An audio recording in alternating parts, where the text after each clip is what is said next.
Knowing General Kelly as you do, does he, as many people in government do, basically have their resignation letters in their pocket, meaning they know exactly what lines they won't cross, might not necessarily be able to predict the specific one, but they know who they are, and they know when that moment comes, they're not going to bend, they're not going to compromise, they're going to go.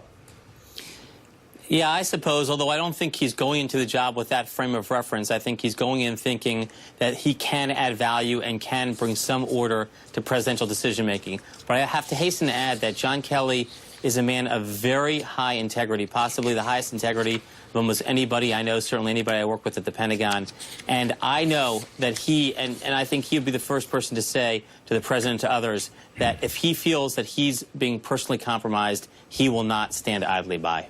But, you know, that's precisely why I think he needs to go into the Oval Office, close the door, and tell Donald Trump there are certain red lines here that you cannot cross. And one of them would be, look, if I can't control the Twitter account, if you're not going to show me your tweets in advance, if you tell a demonstrable lie on Twitter, that's at the end for me. I will resign, and you can find a third White House chief of staff. Jeremy, quickly, I would assume that the general would have covered a certain amount of this ground in discussions with the president already. We have some reports indicating the job was offered to him weeks ago and that he turned it down. And so something in the offer might have changed if that's the case, including these kinds of specifics.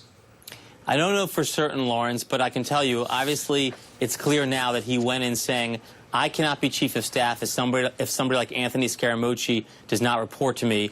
And really, if somebody like Anthony Scaramucci is at all a member of this team, his ouster of Scaramucci today, I think, speaks volumes on day one about just how much authority the president is vesting in him. Yeah, he absolutely deserves credit for that, and it's absolutely stunning that Scaramucci could have said what he said and stayed on, not just stayed on the job, got on Air Force One and flew a couple of trips with the president back and forth on Air Force One, stayed on the job all Saturday, all Sunday, and it took the new White House chief of staff to get rid of him. Jeremy Bash, thank you very much for joining us tonight. Thanks, Max Lawrence. Boot, Chris Whip.